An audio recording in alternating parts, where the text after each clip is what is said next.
in a time veiled in dust and divine whispers, when patriarchs walked with purpose and the heavens still split open for chosen men, there was born a child whose very arrival was foretold by tension.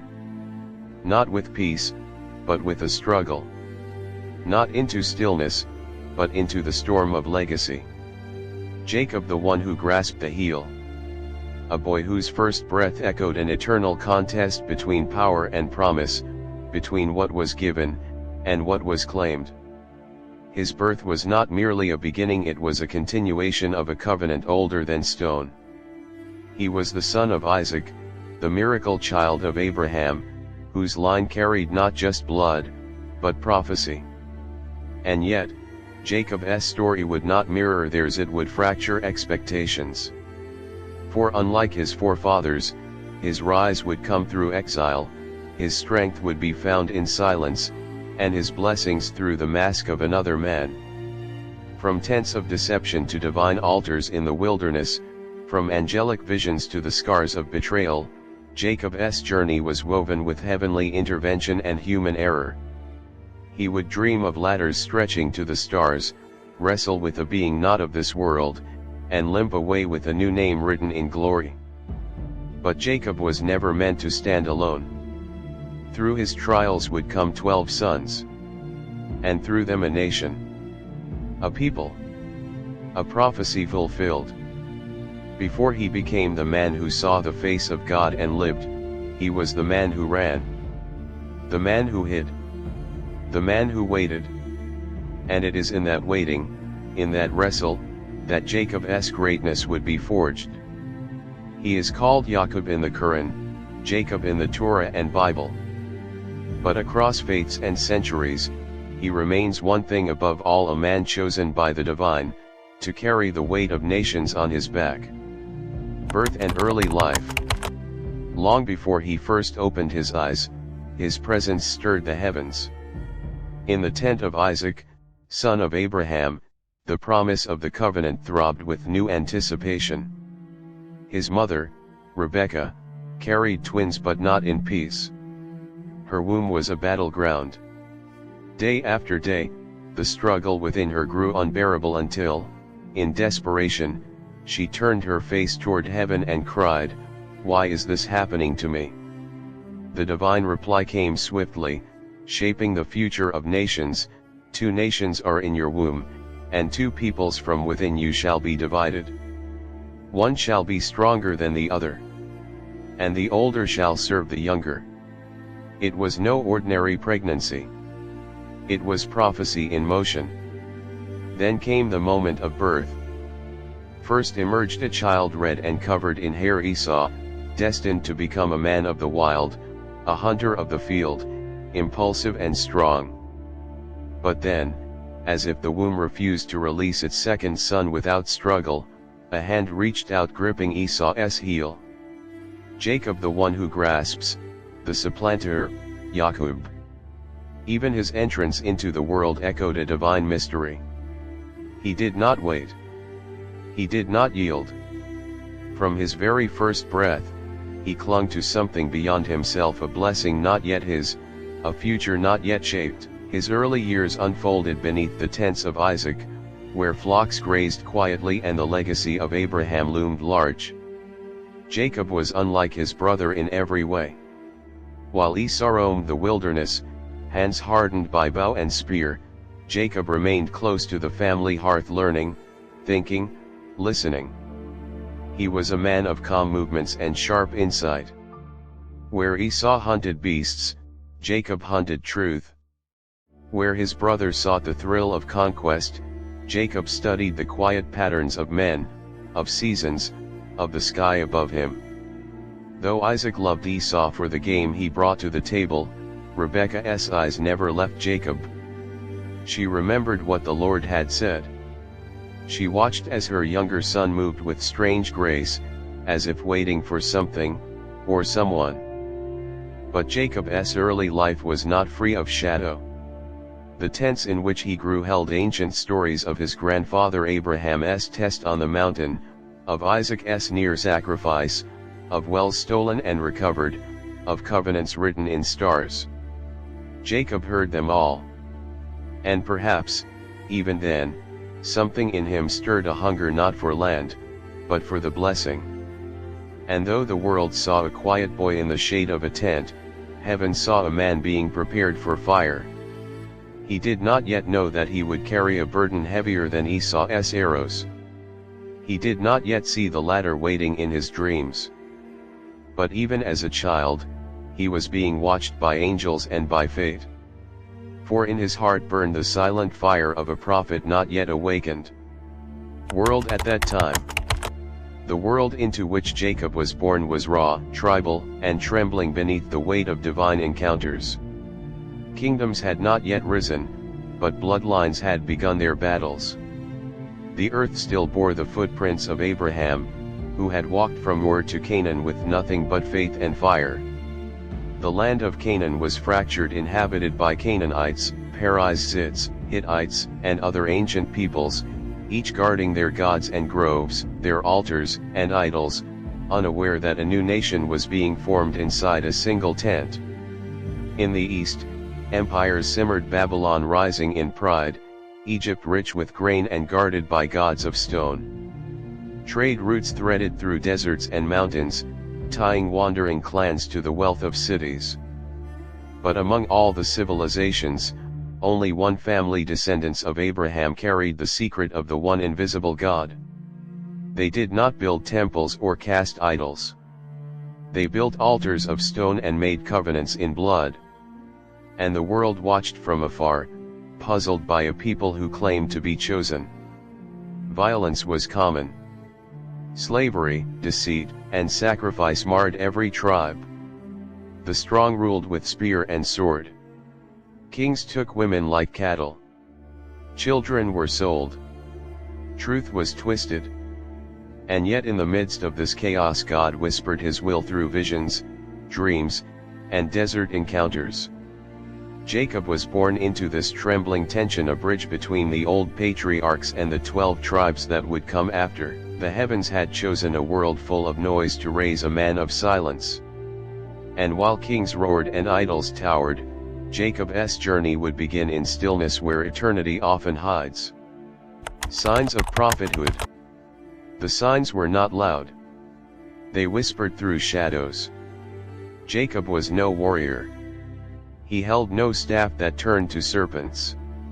He called no fire from the sky. And yet, from his youth, the mark of divine purpose clung to him like the morning mist that settles on Canaan's hills, unseen, but undeniable. It began with his stillness. Where others acted, Jacob waited. Where others spoke, he listened. He saw through men their hunger, their pride, their fear. Not with judgment, but with clarity. It was as if he had eyes beneath his eyes. He dreamed vividly, dreams that carried weight. He read patterns in the lives around him. He discerned purpose in events others called coincidence. When Esau burned with wild anger, Jacob studied his silence. When Isaac laid hands to bless, Jacob moved with unsettling precision, guided not by impulse, but by something deeper. And then came the night of the ladder. Fleeing from wrath and walking into exile, Jacob laid his head upon a stone, and the heavens opened. He saw what no man had seen before, a stairway stretching from earth to the throne of God. Angels moved like fire between the two realms. And the voice of the Almighty thundered over him, not in anger, but in promise. That vision shattered the boundary between earth and eternity. It was not merely a dream, it was a calling. And Jacob awoke transformed. The still man had seen motion. The silent son had heard God. The fugitive had touched the edge of eternity. From that moment on, his steps were not his own. He would suffer. He would wrestle. He would weep. But always beneath his breath, prophecy would burn. Call to prophethood. He ran under a burning sky, the dust of Canaan clinging to his garments, fear lashing at his heels like a shadow that would not sleep. Jacob was not running towards something, he was running from someone, his brother, Esau, whose fury had been ignited by a stolen blessing and a shattered trust. But Jacob was not merely fleeing bloodshed. He was being led by an unseen hand, drawn into a wilderness where destiny waits for no man. Alone. Homeless. Heart torn between guilt and promise. That is where God begins his most glorious work. The road to Haran stretched endlessly, and Jacob walked it with nothing but a staff in his hand and a burden on his back. Night fell heavy, and there, upon a barren stretch of earth, he took a stone for a pillow. No tent. No fire. Just sky and silence. But that night, eternity bent low. In the heart of the dream, he saw it. A ladder rising from the dust at his side, reaching into the invisible heights of heaven. And upon it, angels moved like living flames, ascending and descending as if the breath of God stirred them up and down the rungs. But it was not the ladder that froze his heart. It was the voice, "I am the Lord, the God of Abraham your grandfather, and the God of Isaac your father. The land where you lie I will give it to you and your descendants. Your seed shall be as the dust of the earth. In you, and in your seed, all families of the earth shall be blessed. Behold, I am with you. I will keep you wherever you go. I will bring you back to this land. I will not leave you until I have done what I have spoken." It was not a rebuke. Not a condemnation. It was a divine declaration. Jacob had received his father's blessing, but now he heard God's. He awoke breathless, eyes wide with wonder. The ground still trembled beneath him. He rose and anointed the stone with oil, naming that place Bethel, house of God. Then, trembling with awe, he made a vow not of ambition, but of devotion. "If God will be with me, if he will give me food to eat and clothes to wear, if he brings me safely to my father's house again, then the Lord shall be my God, and this stone shall be his house. And of all that he gives me I will return a tenth to him." This was not bargaining. It was the raw cry of a man overwhelmed by glory, unsure of how to carry such a weight. The prophet had been awakened, but he did not yet fully understand what it meant to walk with God. Jacob arrived in Haran, land of his ancestors, land of exile. There, among flocks and strangers, his calling would not fade, it would be refined. He met Rachel, daughter of Laban, and loved her at first sight. But to win her hand, he labored 7 long years only to be deceived, waking on his wedding night beside her sister Leah. The deceiver had been deceived. The lesson was divine. For God was shaping a man who would one day lead tribes. Jacob worked another 7 years for Rachel. Another 6 years to build his flocks. 20 years of service under a cunning uncle, and not once did he lift his voice in vengeance. Instead, he endured quietly, faithfully. And through his patience, miracles unfolded. Despite Laban's schemes changing his wages 10 times, manipulating the herds, Jacob's flocks multiplied. Spotted, speckled, and strong, God reversed the rules of breeding and blessed Jacob's hands in secret. It was not cleverness that prospered him, it was divine intervention. Then came the command. "Return to the land of your fathers. I will be with you." It was time. Time to go back. Time to face what he once fled. Jacob gathered his wives, his children, his servants, and all he possessed. And as they departed by night, God stirred fear in the hearts of Laban's household, holding back the hand of vengeance. Even Laban, who pursued Jacob with wrath, was warned in a dream, "Speak neither good nor bad to Jacob." They met. Words were exchanged. Boundaries drawn. A covenant made by a heap of stones. Peace, at last. But the true storm lay ahead. Jacob would soon face Esau. the brother he had betrayed. The brother who once vowed to kill him. And now, Esau was coming with 400 men. Terror returned, but this time, Jacob did not run. He prayed, "O God of my father Abraham, and God of my father Isaac, I am not worthy of the least of all the mercies you have shown me. Deliver me from the hand of my brother, for I fear him." Then, in the dead of night, Jacob sent his family across the river Jabbok, but he remained behind, alone. And it was there when the earth held its breath that a man appeared. No name, no sound, only struggle. The two wrestled till dawn. It was no ordinary man. Jacob had grabbed more than a stranger.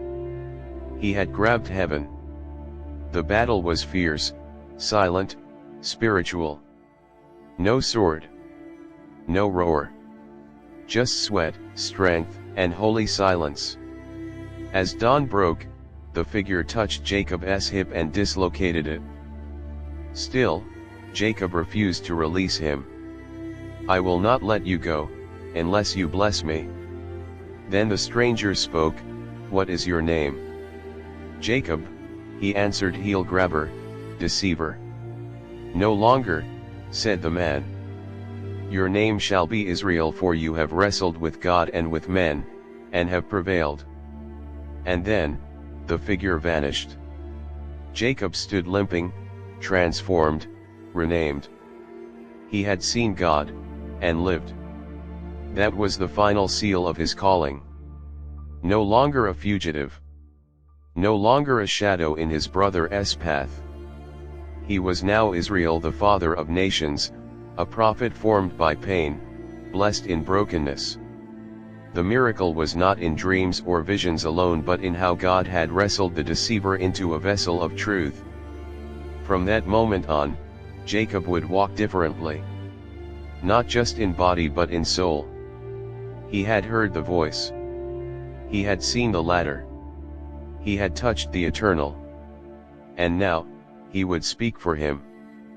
Message and teaching.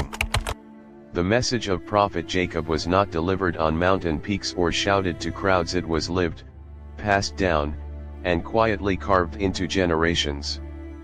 His teachings flowed not through scripture he wrote, but through the legacy he formed, a life shaped by trust in the unseen, obedience in exile, and faith in covenant.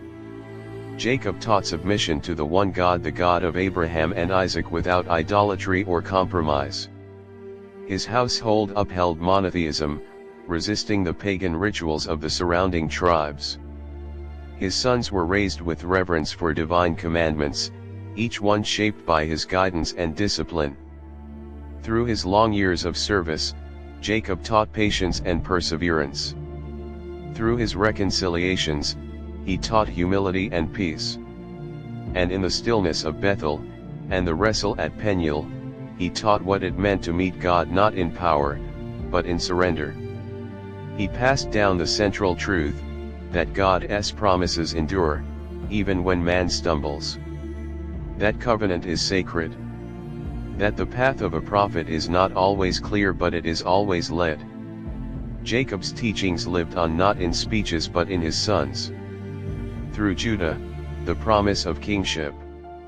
Through Levi, the priesthood. Through Joseph, the lesson of divine wisdom. And through all 12 tribes, the foundation of a nation that would remember his name for all time. Challenges and opposition. From the moment he grasped his brother's heel, Jacob's life was a struggle, first with men, then with himself, and always with destiny. His greatest opposition did not come from kings or armies, but from within his own family, his own blood. His first enemy was his twin Esau, a man of the field, fierce and impulsive, who vowed to kill Jacob for the blessing he lost. Jacob fled not just for his life, but for time, until prophecy would clear the path for peace. In Haran, he found refuge but not rest. There, Laban, his cunning uncle, became both master and opponent. Wages were twisted, Years stolen, trust betrayed. Jacob endured 2 decades under the grip of deception, yet never raised a hand. His opposition refined him, made him patient, made him still. But the deepest challenge of all came from his own sons. The betrayal of Joseph, sold by his brothers into slavery, shattered Jacob's heart. For years, he mourned in silence, believing his beloved son devoured by beasts. The weight of fatherhood, prophecy, and grief nearly crushed him. And yet he did not turn bitter. Even in famine, when hunger drove his family to the gates of Egypt, Jacob stood in dignity. When he was finally reunited with Joseph, his joy did not erase the years of pain it crowned him. Through exile, betrayal, fear, and loss, Jacob never cursed his Lord. His life was a long and quiet resistance against despair. And through every trial, the prophet endured not with weapons but with faith. Legacy and impact. His story did not end with his breath, it began there. From the silent tent where he once dreamed of angels to the throne rooms of empires where his name would echo, Jacob's legacy rippled through time. He was not merely a prophet, he was a patriarch, a living covenant, a bridge between heaven's promise and earth's unfolding story. Through his 12 sons, 12 tribes were born, names that would later stand carved in history, in scripture, and even on the gates of paradise. Judah, from whom kings would rise. Joseph, whose wisdom would save nations. Levi, whose descendants would carry the ark. It was Jacob who passed down the prophetic trust not just by blood, but by faith. He blessed each son with words drawn from divine foresight, shaping destinies not yet written. His life was a slow-burning torch handed to a people not yet called Israel, yet destined to carry that name. He transformed from Jacob the struggler to Israel the one who wrestled with God and prevailed. Long after his bones were buried, his name remained spoken in prayers, remembered in revelations. In every prophet that followed, in Moses, in David, in Jesus, in Muhammad, peace be upon them all, the echo of Jacob's faith remained. His legacy is not just in ancestry. It's in the endurance of truth. And the world still whispers his name. Death and burial. In the final chapter of his long, storied life, Jacob stood not in Canaan but in the land of Pharaohs. Egypt, the empire of stone and sun, had become his sanctuary in old age. Yet even surrounded by riches, he was not at home.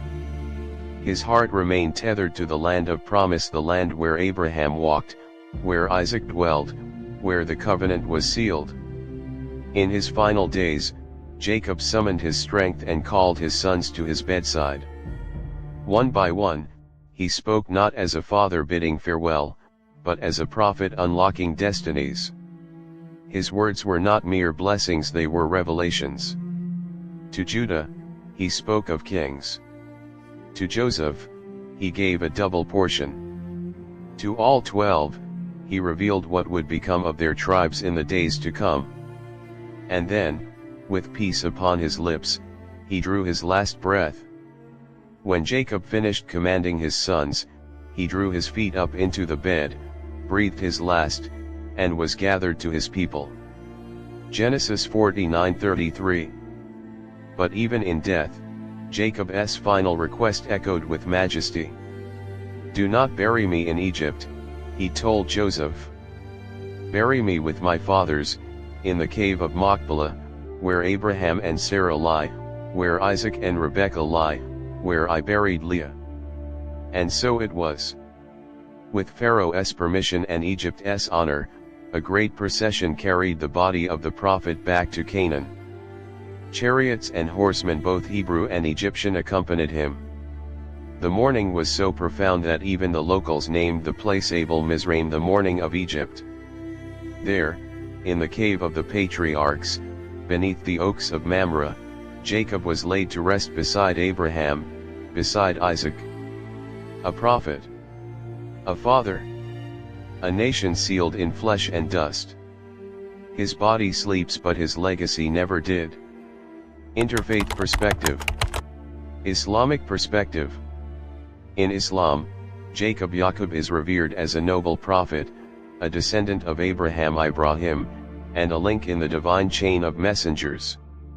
He is mentioned by name in the Quran multiple times, always in honor and connection to righteousness and guidance.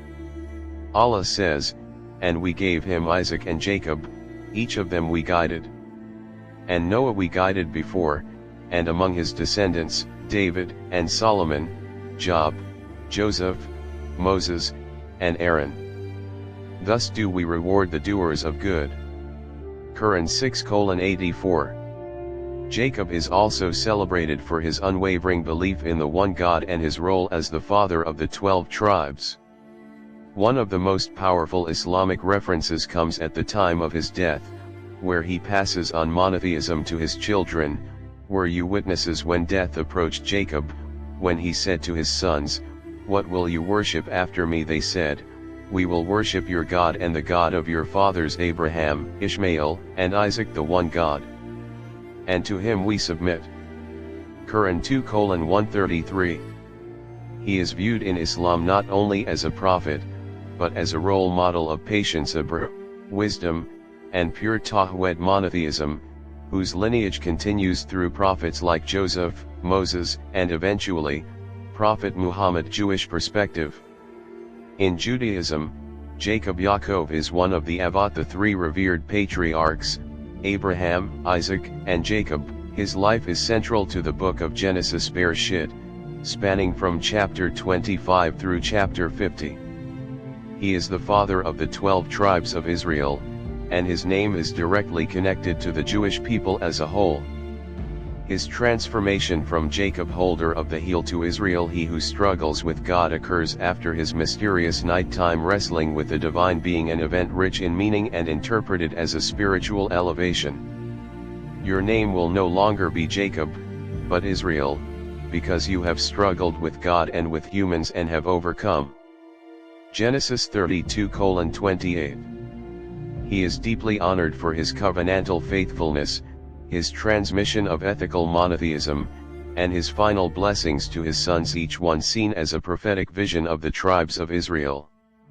Jacob is buried in the cave of Machpelah in Hebron, alongside Abraham, Isaac, Sarah, Rebekah, and Leah, making it one of the holiest sites in Jewish tradition. Christian perspective. In Christianity, Jacob is acknowledged as a patriarch, a key ancestor of Jesus Christ, and a man of great faith. The New Testament affirms his significance in several ways. He appears in the genealogy of Jesus, Jacob the father of Joseph, the husband of Mary, and Mary was the mother of Jesus, who is called the Messiah. Matthew 1:16. He is also commended in Hebrews 11, the Hall of Faith, for blessing his sons and worshipping God to the very end. By faith Jacob, when he was dying, blessed each of Joseph's sons and worshipped as he leaned on the top of his staff. Hebrews 11:21. Christian theology views Jacob as part of God's unfolding redemptive plan. His life, marked by transformation, struggle, and divine encounter, is often seen as symbolic of grace, repentance, and the molding of character through God's providence. Together, in Islam, Judaism, and Christianity, Jacob is not merely remembered, he is honored. A prophet, a patriarch, a man who carried a covenant that shaped civilizations.